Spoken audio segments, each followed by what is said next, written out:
बिस्मिल्लाहिर्रहमानिर्रहीम। इफ्तिखार अहमद DNA के studio से आपको खुश आमदीद कहता है। मेरे हमरा सलीम बुखारी साहब, PJ मीर साहब और जावेद इकबाल साहब तशरीफ़ रखते हैं। एक हंगामा बपा है, मेलसी से लेके नासिर बाग तक तकारीर हो रही हैं, बातें हो रही हैं, किसी के हक़ में, किसी की मुखालफत में।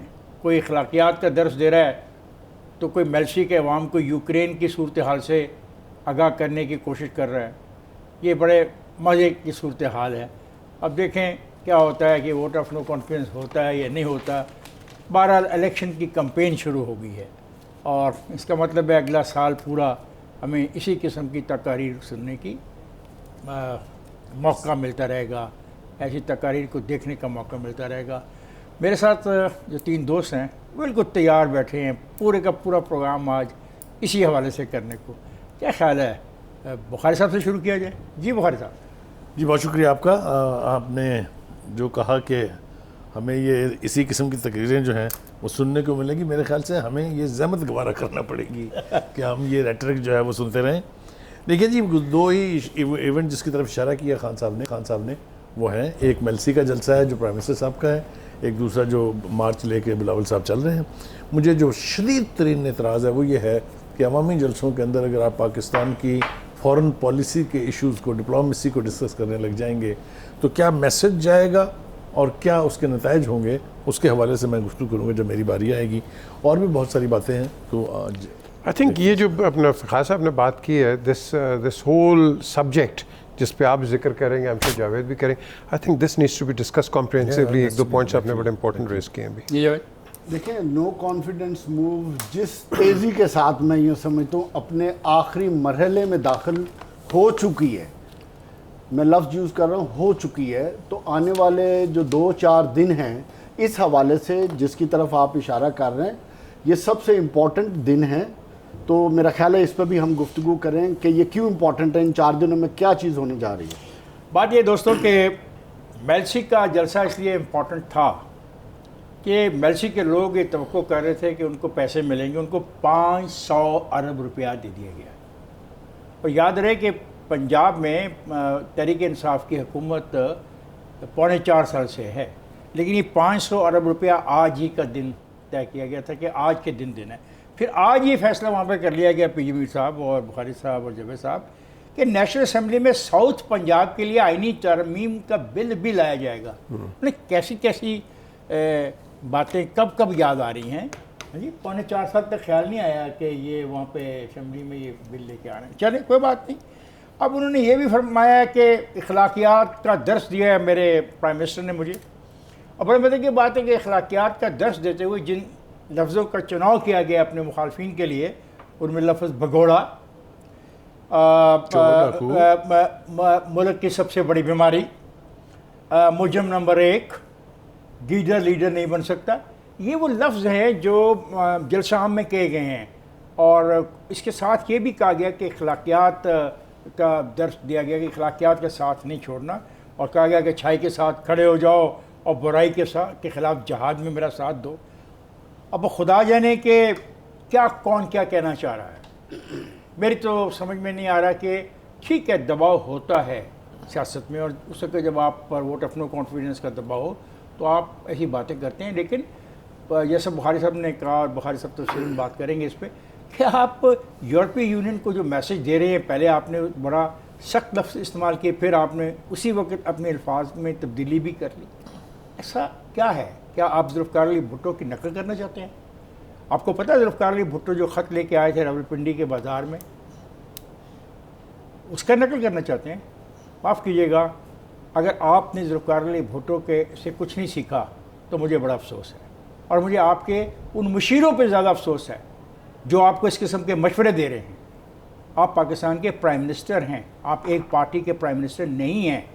आप जो कुछ कह रहे हैं खारजा अमूर के बारे में वो मुझे ओन करना पड़ेगा, या मुझे उसका भुगतान भुगतना होगा, कीमत चुकानी, मुझे उसका भुगतान भुगतना होगा। बड़ी मेहरबानी, आप पॉलिटिक्स ज़रूर करें, आपका हक है। You are elected prime minister. मैंने इलेक्टेड का लफ्ज़ इस्तेमाल किया है, अब मेरे दोस्त न जाने इस पर इत्तेफाक करते नहीं करते हैं। तो बड़ी मेहरबानी इन चीज़ों का एहतियात कीजिए। क्या होगा? आपने ये भी बता दिया कि अगर आपके खिलाफ वोट ऑफ नो कॉन्फिडेंस नाकाम हो गया तो जो फिक्रा आपने इस्तेमाल किया है उससे सारा जहन आपका पड़ा जाता है। बराए मेहरबानी ऐसा ना कीजिए। बहुत खिंचाव है पाकिस्तान में, हम बहुत बुरी सूरत हाल से गुजर रहे हैं। इक़्तिसादी तौर पे हमारी हालत अच्छी नहीं है। मैं हैरान हूँ कि किसानों के बारे में जो आपने कागज़ पे पढ़ के सुनाया, वो मैं जानना चाहूँगा, अगर कोई बताना चाहे दोस्त आपका एडवाइज़र, वो कागज़ आपको किसने बना के दिया था? और ये जो फ़ी एकड़ आमदन का जो तखमीना लगाया था, ये किस दोस्त ने लगाया था? मेरे साथ भी वो ज़रा रब्ता करें। और ये किस अजीम मुफक्कर ने बना के दिया आपको? जो मेरी ज़मीन है मैं उसको इसी रेट पे इतने प्रॉफिट के ऊपर ठेके को देने को तैयार हूँ। ये वजह। बहुत शुक्रिया आपका जनाब। गुजारिश ये है कि इतनी बातें हैं करने के लिए, यही समझ में नहीं आ रही कि शुरू कहाँ से की जाए, लेकिन 2-3 बातें जो बहुत अहम हैं उनसे आगाज़ करते हैं। बाकी गुफ्तगू जो है प्रोग्राम के दौरान होती रहेगी। पहली बात तो यह है कि आपने हमें ये बताया कि जो अगर पैसा जो है नवाज शरीफ का और जरदारी साहब को वापस आ जाए तो पेट्रोल और डीजल की कीमतें आप आधी कर देंगे। आप तो हमें पिछले कुछ 6 महीने से सुना रहे हैं कि चूँकि आलमी मंडी में कीमतें बढ़ गई हैं इसलिए हमारे पास कोई चारा नहीं है, हमारी मजबूरी है कीमतें बढ़ाना। ये आपने किस खाते में इसको उसके साथ लिंक कर दिया है? और वो चोरी जिसको आप चोरी फरमा रहे हैं वो अब तक आपसे अदालतों में तो साबित नहीं हुई। 3.5 साल 4 साल के अरसे में एक पैसा आप वापस नहीं ला सके। आपको ये बात करते हुए कुछ तो सोच लेना चाहिए कि आपकी क्रेडिबिलिटी इस हवाले से ज़ीरो हो चुकी हुई है ऑलरेडी। आपके पास इसका कोई डिफेंस नहीं है। दूसरी बात जो कि खान साहब ने, वो है डिप्लोमेसी के हवाले से। मैंने आज तक किसी नेशनल स्टेचर के लीडर को फॉरेन पॉलिसी और उसके हवाले से डिप्लोमेसी की गुफ्तगू इस तरह जलसाए आम में करते नहीं सुना। ये आप जिस किस्म के नारे मार रहे हैं इसकी कीमत मैंने नहीं चुकानी, ना हम में से किसी ने चुकानी है। ये कीमत आपको खुद चुकानी पड़ेगी। एक तरफ तो आपके मशीर जो हैं मरे जा रहे थे कि जनाब सदर बाइडन साहब आप इलेक्ट हो गए हैं, हमें अल्लाह के वास्ते कॉल कर लें, और दूसरी तरफ आप आज ये साबित करना चाहते हैं कि आपसे बड़ा रेबल अमेरिका का और वेस्ट का कोई नहीं है।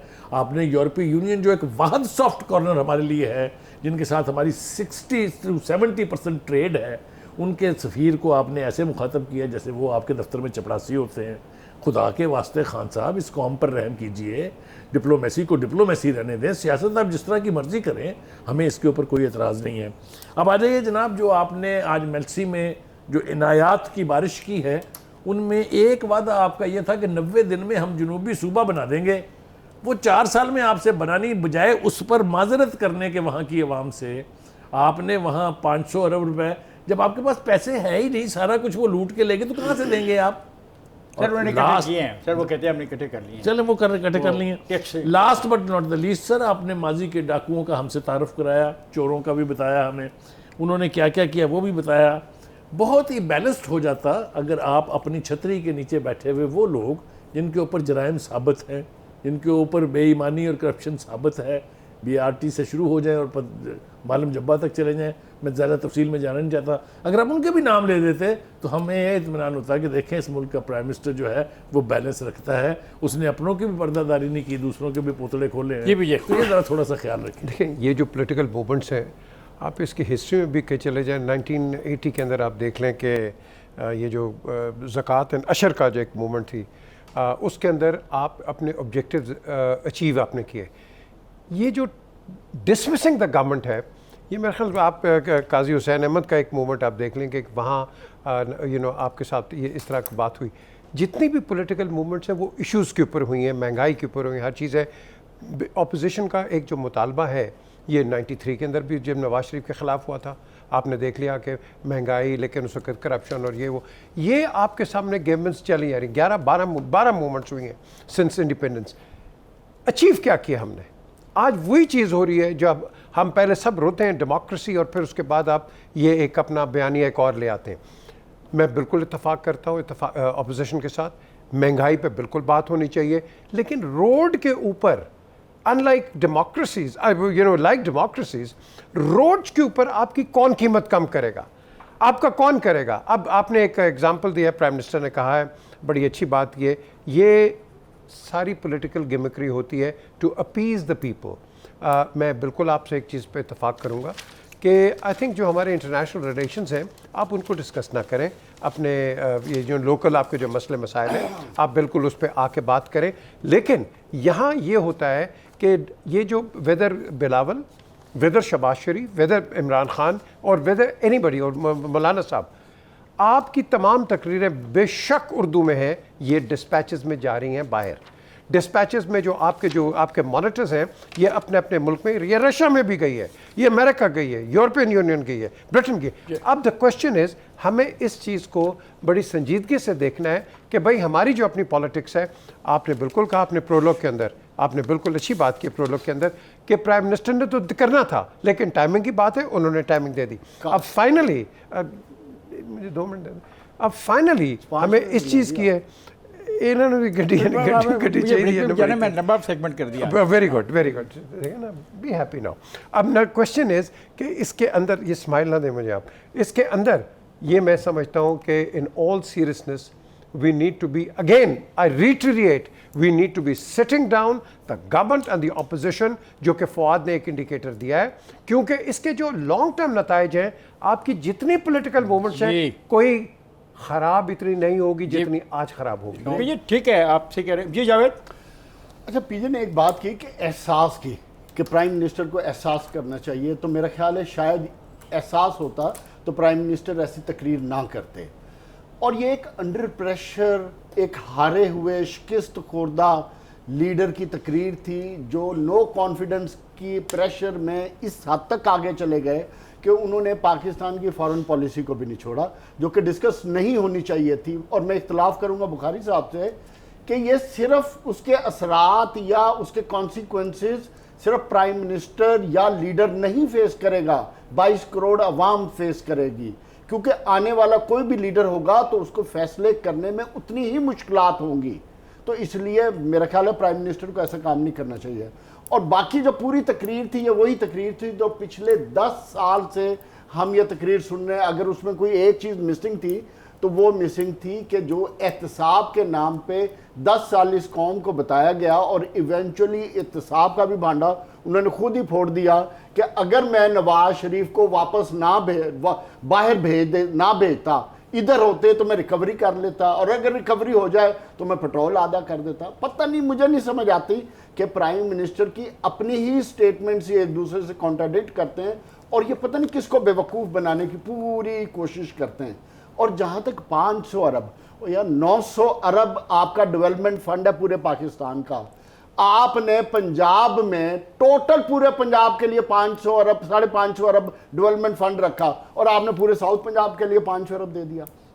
ये सारी वो चीज़ें हैं जो आने वाले इलेक्शन के लिए अवाम में ये तासुर देना चाहते हैं कि जनाब मैंने पेट्रोल दुनिया में अगर 150 भी जा रहा है तो मैंने तो जून तक ऐलान करके आया था, बिजली मैंने सस्ती करके आया था, मैंने डेवलपमेंट में 500 अरब सिर्फ साउथ पंजाब को दे के आया था। जनाब मैं तो साउथ पंजाब का सूबा बनाना चाह रहा था। जनाब आली मैं तो इंडस्ट्रियलिस्ट को एक ऐसी एमनेस्टी दे के आया हूं कि पूरा पाकिस्तान इंडस्ट्रियलाइज हो जाना था। फॉरेन पॉलिसी में मैंने पाकिस्तान की नाक को आसमान पे पहुंचा दिया था कि हम तो किसी से डरते ही नहीं थे, हमने अपनी मर्जी की थी। ये वो बूबी ट्रैप्स हैं, ये वो चीज़ें हैं जो आपको अगले हफ्ते में जिस नॉन कॉन्फिडेंस की बात हो रही है, जिसमें एक इमरान खान एक शिकस्त खोरदा अपने आप को महसूस करते हुए ये बातें करके गए। और सिर्फ 2 बातें और कर दूंगा, शेख रशीद साहब का भी जिक्र कर देना। ये वही शेख रशीद साहब है, आज से पहले कितनी लंबी लंबी दावे तकरीरें अपोजिशन को पता नहीं क्या कहानियां सुनाते रहे और किस किस्म के इल्जामात, और अब क्या कह रहे हैं, अर्ली इलेक्शन बातचीत हो सकती है, हमें बातचीत कर लेनी चाहिए। ओ भाई ये सारी बातें अवाम इतनी बेवकूफ नहीं है जिसको ये बातें ना समझ आ रही हो कि आप किस मोड में हैं। ये इलेक्शन में जा चुके हैं और अगले हफ्ते में शीशे का दूध और पानी का पानी हो जाएगा। फरजाद, मैं जा रहा हूँ ब्रेक पर, जाइएगा नहीं, हमारे साथ रहिएगा।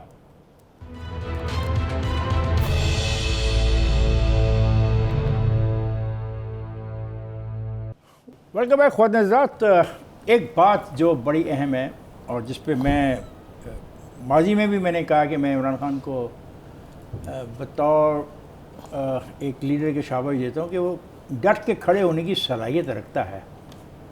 पहले तो वो डट के खड़ा हो गया कि मैंने अमेरिका की बात नहीं माननी, और जब उन्होंने कहा कि हमें रास्ता दो, फ़िज़ाई तो उसने कहा मैंने नहीं देना, अफ़गानिस्तान का जब हवाला था। अब उन्होंने कहा कि जनाब बात यह है कि मैं किसी के सामने झुका नहीं। बड़ी अच्छी बात है, नहीं झुकना चाहिए।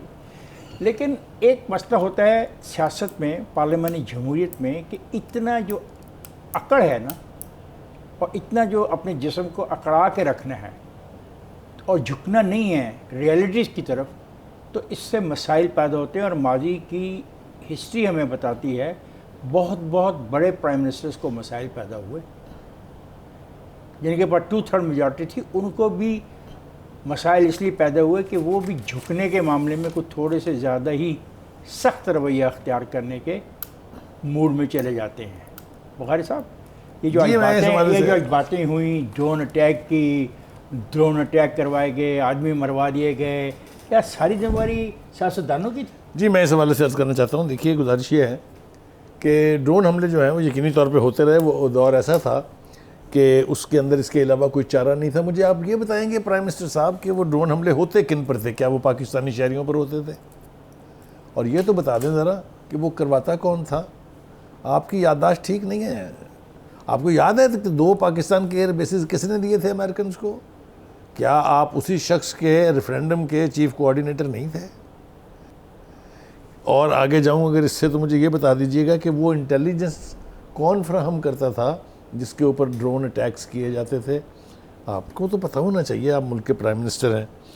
दूसरी बात ये अर्ज़ करना चाहता हूँ कि नेटो को जिस तरीके से आप खिताब कर रहे हैं, पहले भी माजी में किया उन्होंने, आप तो सिर्फ ज़बानी खिताब कर रहे हैं ना। आपको याद होगा कि हमने उनका रूट जो है अफ़गानिस्तान का कराची से बंद कर दिया था कि असले की फराहमी जो है और राशन जो है वो ना जाए। 8 दिन में अमेरिका की चीखें निकल गई थी और उन्होंने डेलीगेशन भेजा था कि हुकूमत पाकिस्तान बताए कि हम क्या कर सकते हैं उनके लिए ताकि ये रूट खुले। ये मेरे साथी सारे उसके गवाह हैं। ऐसे last but again not the least, जो मेरी यानी बकौल इनके मेरा पेट वर्ड है, आज आप जनरल मुशर्रफ पर जो तनकीद फरमा रहे हैं, उनसे आपका ताल्लुक़ और आपकी दोस्ती किसी से पोशीदा नहीं है। एक बार फिर मैं अर्ज़ करूँगी कि आपने कहा कि 2008 से 2018 तक तारीख़ी कर्ज़े लिए गए। बिल्कुल दुरुस्त बात है। इस इल्ज़ाम से ना अपोजिशन जान छुड़ा सकती है, ना हक़ाइक़ बदले जा सकते हैं। काश प्राइम मिनिस्टर आपने इसके साथ ये बता दिया होता कि आपकी हुकूमत ने 4 साल में जो रिकॉर्ड कायम किए हैं कर्ज़े लेके, उसके बारे से भी थोड़ा सा अगर आप इशारा दे देते तो बहुत होती है। फिर एक तज़किरा आया भुट्टो साहब के ख़त का। ये आप याद रखिए, भुट्टो के स्टेचर का लीडर जो है, उसके बारे में न सिर्फ अमेरिका के प्रेसिडेंट और अमेरिका की जो फॉरेन ऑफिस की लीडरशिप है कंसिस्टेंट, वो उनको बड़ा लीडर मानती रही, बल्कि इसके सबूत में मुझे थोड़ा सा मौका दे दीजिए। हेनरी किसिंजर नामी एक शख्स है जो शटल डिप्लोमेसी के हवाले से एक आइकन समझा जाता है। उसने एक किताब लिखी है, उस किताब में ये एक रेफरेंस है मौजूद, अगर मौका मिले तो खोल के देख लीजिए। उन्होंने कहा कि I as Henry Kissinger have been doing shuttle diplomacy and I fooled the whole world. मैं सारी दुनिया में शटल डिप्लोमेसी करता रहा और मैंने पूरी दुनिया को बेवकूफ़ बनाया। But there was one person, वहाँ एक ऐसा शख्स भी है जिसने मुझे एक ही इशू पर 2 दफ़ा बेवकूफ़ बनाया। जल्दी से वो हवाला दे दूँ। एक दफ़ा प्रेसिडेंट अमेरिका के प्रेसिडेंट ने भेजा हेनरी किसिंजर को कि भुट्टो साहब से मिलें और उनसे कहें कि न्यूक्लियर प्रोग्राम ख़त्म कर दें। भुट्टो साहब ने उनको कहा कि मेरे पास तो टाइम नहीं है अगले 15-20 दिन में। उन्होंने कहा नहीं, मगर मिलना बहुत ज़रूरी है। तो कहा कि आप लाहौर एयरपोर्ट आ जाए, इफ्तिखार साहब आप गवाह हैं, आप सारे। वो वहाँ मिलने आए तो उन्होंने कहा कि देखें, इस वक्त मेरे ख़िलाफ़ कंपेन चल रही है, पता नहीं कल को मैं प्राइम मिनिस्टर रहूँगा या नहीं रहूँगा, तो ये इलेक्शन हो जाने दें, फिर उसके बाद इसके ऊपर बात करेंगे। Henry Kissinger rights that I understood the logic and went back. जब इंतखाब हो गए, आपको याद होगा उस इंतखाब में भी वो जीत गए थे, तो उन्होंने फिर दोबारा उसको हेनरी किसिंजर से कहा कि भुट्टो से रब्ता करें। तो मुलाकात तय हुई फ्रांस में। ये भी एक तारीख़ी हवाला है। तब भुट्टो साहब ने हेनरी किसिंजर से कहा कि देखिए, अब आपके मुल्क में इंतखाब होने वाले हैं, आज अगर हम कोई एग्रीमेंट करेंगे, पता नहीं आने वाली एडमिनिस्ट्रेशन यूएस उसको एक्सेप्ट करेगी कि नहीं करेगी। वो कहता है this is how Bhutto made me fool twice on the same issue. तो उस स्टेचर की नहीं, जो जिसके लिए सारी तस्दीक बयान की है, उसमें और आप में फ़र्क ये है कि उसके तमाम वज़राए ख़ारजा ने, वज़ारत ख़ारजा ने कभी अमेरिका से ये दरख्वास्त नहीं की कि आप हमें फ़ोन कर लीजिए। ये अगर आप कहें तो मैं नाम ले देता हूँ, किस किस बंदे ने अमेरिका जाके और यहाँ पर इस ख्वाहिश का इजहार किया कि अमेरिकन प्रेसिडेंट बाइडेन जो है वो उनको फ़ोन कर लें। ये क्वालिटेटिव फ़र्क है दो लीडर्स में। जी सर। ख्वाजा मुझे ब्रेक पे जाना पड़ेगा, क्योंकि आज तो जब तारीख की बात हो तो या जैसे लोग जिनकी उम्र गुजर गई है इस दश्त की सहराई में, वो इससे बेहतर तो कोई एक्सप्लेन नहीं कर सकता। जो एक्सप्लेनेशन आज उन्होंने दी है एक लीडर के ख़त लहराने के हवाले से, जो मैंने इशारा किया था उसको जो उन्होंने एक्सप्लेन किया, जो उसका लीडर का कद काट था उस पर बात की है। अगरचे वक्त बहुत लग गया और मुझे ब्रेक पे जाना पड़ेगा, मेरे दो दोस्त इस हिस्से में पार्टिसिपेट नहीं कर सके। अब जब मैं ब्रेक से वापस आऊँगा तो फिर इनका वक्त होगा और ये जो चाहें बात करें, जाएगा नहीं, हमारे साथ रहेगा।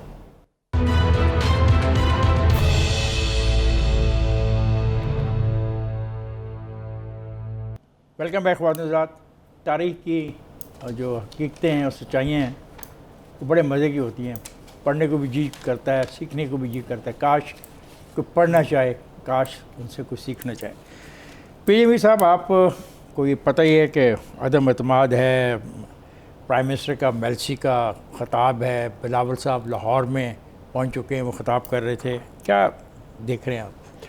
देखिए, ये जो उन्होंने ड्रोन का अपने ख़िताब में साहब जो बताया है, ये सबको पता है कि हमारे शहरियों पे नहीं था, दहशत गर्दों के ऊपर था वो। That was one thing. लेकिन उस पर पूरी दुनिया ने उस पर एहतजाज किया था, उस वक़्त भी अपोजिशन ने भी किया था, बड़े बड़े सब पार्टीज़ निकली थी बाहर। और इनफैक्ट मुझे याद है कि जनरल मुशर्रफ पर बड़ी इस पर तनकीद हो रही थी कि आपने ये क्यों किया। लेकिन द क्वेश्चन है राइजेज़ कि इस वक्त जो हमने चीज़ देखनी है कि उन्होंने एक और जो एक तज़किरा किया है इसका, यूनाइटेड स्टेट्स का, रशिया का, उसके साथ साथ उन्होंने अपनी उसको जो वाइंड अप कर दिया है, जो रोल अप कर दिया है, उन्होंने कहा कि हम सबको चाहते हैं कि हमारे दोस्त हों।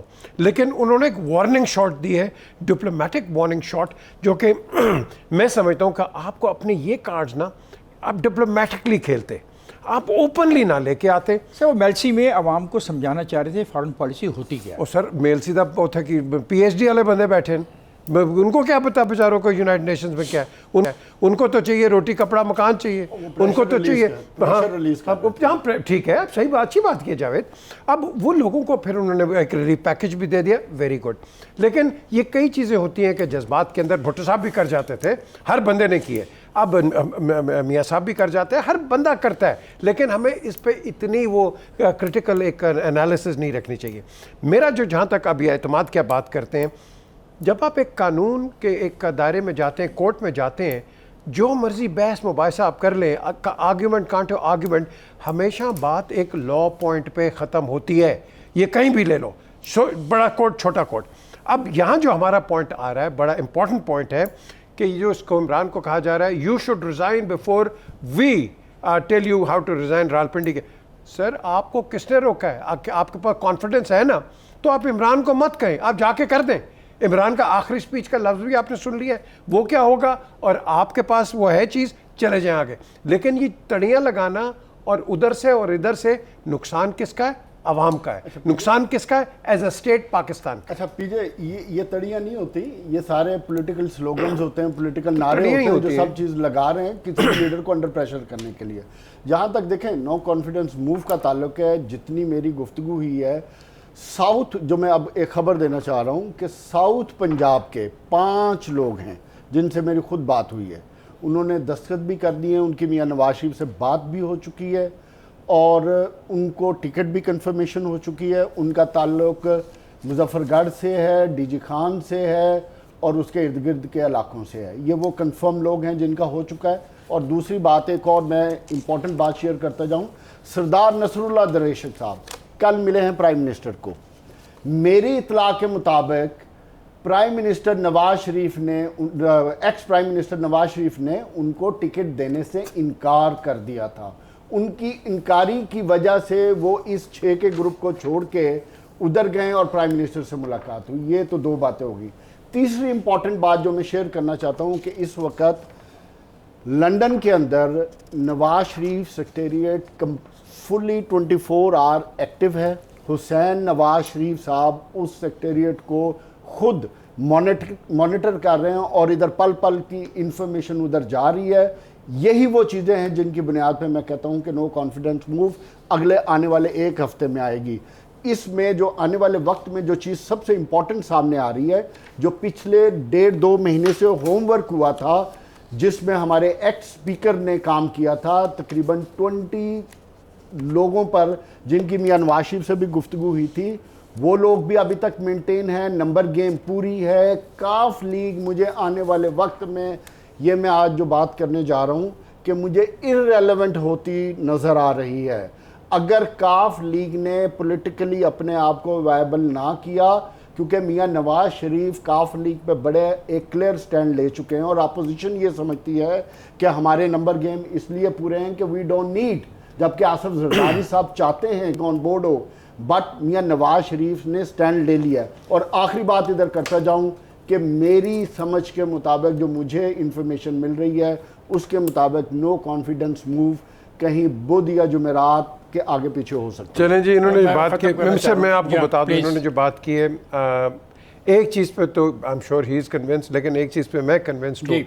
Nawaz Sharif will not have those people जो कि चले गए और वापस आ गए। He will not have those people, I know him to मेरे वेल। ख्याल माजी की 35 साल की पॉलिटिकल No. हिस्ट्री तमाम पॉलिटिकल पार्टीज की अच्छा, उठा लें, इसी जहां बात- नजरियात नहीं थे, यही He- कुछ होता he है। is too intelligent for that. Break पर जाने से पहले एक बात आप लोगों से शेयर करना चाहता हूँ कि नदीम अफजल चंद साहब पाकिस्तान पीपल्स पार्टी में वापस चले गए, लेकिन बड़ी इंटरेस्टिंग बात यह है कि वसीम, उनके जो भाई हैं वसीम चंद, उन्होंने कहा कि ये अपना फ़ैसला नदीम अफजल चंद का ज़ाती है, हमारा ख़ानदानी फ़ैसला नहीं है, हम पीटीआई के साथ हैं और इमरान खान पे हमें मुकम्मल एतमाद है। और मैं जा रहा हूँ ब्रेक पर, जाइएगा नहीं, हमारे साथ रहिएगा।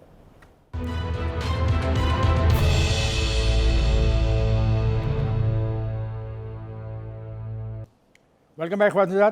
मैंने गुज़श्ता रोज़ प्रोग्राम में ये कहा था कि कल जो गुज़र गई, अभी तक इनके पास मुकम्मल वोट नहीं है कि ये वोट ऑफ नो कॉन्फिडेंस पेश करें।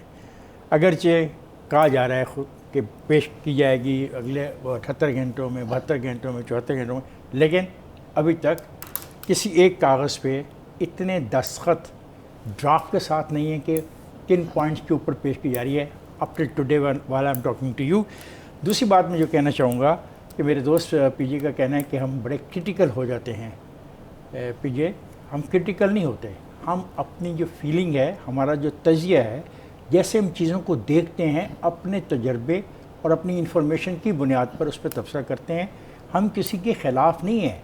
मेरी तरफ से इमरान खान यहाँ पे प्राइम मिनिस्टर रहे, मेरी तरफ से उस जगह कोई और आ जाए, मुझे कोई फ़र्क नहीं पड़ता। मेरी तो गुर्बत वैसी की वैसी है, मुझे तो रोटी वैसे भी नहीं मिल रही, मेरी तो तबाही आई हुई है। आज घी फिर 20 रुपये किलो महंगा हुआ आज टुडे, तो मेरा कुछ नहीं है इनसे। मैं तो चूँकि एक रिस्पॉन्सिबिलिटी निभाता हूँ यहाँ पे बैठ के, मेरा एक रोल है जो मैं रोल प्ले करता हूँ, तो रोल प्ले करते हुए मैं कोशिश करता हूँ कि मैं बाइस ना हूँ। हालांकि मेरी भी एक पॉलिटिकल सोच है, मुमकिन है मैं किसी का हामी हूँ, किसी का मुखालिफ हूँ। I am not critical negatively, what ever he has said, मैं उस पर तबसरा कर रहा था। और ये मेरा भी हक़ है, आपका भी हक़ है, जावेद का और बुखारी साहब का तो सबसे ज़्यादा हक़ है, क्योंकि हमारे में उम्र में सबसे ज़्यादा वही हैं। और आइए ज़रा, एक शख्स और भी फिर रहा है आपके शहर में, जी, नाम है उसका बिलावल, बिलावल, और उसका ताल्लुक है पाकिस्तान पीपल्स पार्टी से, बिलावल और एक भुट्टो जो लंबे है, जुलूस के साथ यहाँ पे आया था। क्या कहते हैं बिलावल, मैं समझता हूँ कि पीपल्स पार्टी की एक फ्रेश एक चैप्टर है, फ्रेश लाइफ है। इसके ऊपर कोई बैगेज नहीं है, कोई टेंट नहीं है। सो आई थिंक मैं फ्यूचर की बात करूँगा, आगे जो होता है अभी 4-5 दिनों में, आई डोंट नो। लेकिन as far as Pakistan Peoples Party is concern, जिसको मैंने हमेशा कहा है कि नेशनल एक पॉलिटिकल पार्टी रही है, right all the way from Peshawar to Karachi, आज मैं समझता हूँ कि ये जो आए हैं, ये लेट आए हैं। इनको जल्दी आना चाहिए था, ड्यू डिलीजेंस पॉलिटिकली पहले कर लेते। आज सिर्फ इकट्ठे हो गए लाहौर में आके कि जी इमरान खान को निकालो या उसको ये करो। So I think it is a play late in the day, लेकिन अभी nothing is clear at all, and I'm sure the government is ready for it and the opposition is all playing for it, but let's wait for it. जब election के ढोल बजना शुरू होता है ना, तो फिर ये वो तमाम एक्टिविटीज़ हैं जो पिछले 2-3 हफ्ते से हम देख रहे हैं। इसी तरह की एक्टिविटी होती हैं जो मैंने माजी में सियासी तौर पे देखा। बिलावल भुट्टो जरदारी की सिर्फ 2-3 बातों का मैं जिक्र करूँगा। सबसे पहले उन्होंने कहा जी कि हमारे आने से पहले इस्तीफ़ा दे दें। इसके पीछे तमाम चीज़ें मौजूद हैं। खुर्शीद शाह की स्टेटमेंट को इसके साथ रिलेट कर लें कि हमारी नंबर गेम पूरी है, 8 या 9 चीज़ें, डेट भी दे दी और उन्होंने डेट भी दे दिया जिसका मैंने तस्करा भी किया, उन्होंने डेट्स भी दे दी। तो इम्पॉर्टेंट चीज़ क्या है कि अपोजिशन के 5-7 लोग हैं जिनको एग्जैक्ट जो सवाल आप कर रहे हैं सब उनके पास हैं। उससे सेकंड टियर में किसी को कुछ नहीं पता कि ये मूव कैसे की जाएगी, मगर सबको इन्फॉर्म कर दिया गया है कि कोई एमएनए कोई एमपीए स्टेशन ना छोड़े, कोई एमएनए कोई एमपीए लेफ्ट राइट कहीं ना जाए और टाइम पे रिपोर्ट करे। तो ये सब उन चीज़ों की इंडिकेटर हैं जिसकी तरफ बिलावल प्रेशर बिल्ड करके लेके जा रहे हैं कि जनाब या इस्तीफ़ा दे दें या नो कॉन्फिडेंस के लिए तैयार हो जाए। 2 बातें मुझे मुख्तसर अर्ज करनी है। एक बात तो बिलावल भुट्टो ने जिस पॉलिटिकल मेच्योरिटी का मुजाहरा किया ये कह के कि हमें नून लीग से लड़ाने की कोशिशें की जा रही हैं, ये बहुत इंपॉर्टेंट बात है। अगर इतनी मेच्योरिटी आ गई है तो मेरे ख्याल से इस किस्म की कोशिशें नाकाम हो जाएंगी। दूसरी बात ये कि उन्होंने कहा, जो बहुत अरसे से हम सुन रहे थे कि फ़ौज की लीडरशिप की तरफ से भी ये कहा गया कि हम न्यूट्रल हैं, हमारा किसी सियासी जमात से एज सच कोई ताल्लुक़ नहीं है, हम बिल्कुल गैर जानिबदार हैं। अगर आपको याद हो कि जो DGI-SPR है उन्होंने भी कहा था, उससे पहले गफूर साहब वो DGI-SPR थे, उन्होंने भी कहा था। तो बिलावल ने कहा है कि इस अदम एतमाद के पेश किए जाने के बाद टेस्ट हो जाएगा ये कि एम्पायर न्यूट्रल है या नहीं है। सर, ये न्यूट्रल है तो बात ये सारा सुने। कुछ हो रहा है। सर बात सुने, जो मर्जी आप कर लें, जो भी आएगा वो सिलेक्ट ही होके आएगा, ये इस तरह नहीं आएगा। क्यों? मेरा ख्याल है कि- हमने नेशनल सिक्योरिटी देखनी है पहले। मेरा ख्याल है कि मुझे भी इस बात पर गौर करना है कि मेरे पास कितना वक्त है इस प्रोग्राम के लिए। आज संडे है ना सर, वो कल मैं गलती कर गया था, आज संडे है। तो ये हमारा आज के इस हफ्ते का आखिरी प्रोग्राम है। अब हमने जुमेरात को मिलना है, खुदा जाने टाइम भी बता देना। जुमेरात को हम मिलेंगे 8 से 9 बजे हमारा प्रोग्राम हो गया। पहले ये प्रोग्राम होता था 10 से 11, अब ये हमारा प्रोग्राम 8 से 9 होता है। अब जब हम जुमेरात को मिलेंगे तो देखिए पीर मंगल बुध जुमेरात 3 दिन बीच में दूध हैं। का दूध, पानी का पानी हो और चुका होगा। ये जो इस किस्म के बयानात ये मुझे जावेद बता के सर मैं बता रहा लंदन है। से आपको बताऊंगा। तो मैं ये मेरा दोस्त लंदन जा रहा है, he is living for London tomorrow. ये बहुत करीब होगा उस सारी, जहाँ से ये सारी की सारी स्टोरी बाहर आ रही है, कहानी बाहर आ रही है। मैं इजाज़त चाहूँगा इस सवाल के साथ कि क्या शेख रशीद ने जो कहा उसने ख़ुद कहा है या कल पाया या महसूस की जा रही है शिद्दत तपश कहीं और भी कि ये मामला किधर चला जाएगा। क्योंकि जिस तरीके से इमरान खान साहब ने कहा है कि अगर वो जीत गए तो उनका रवैया क्या होगा।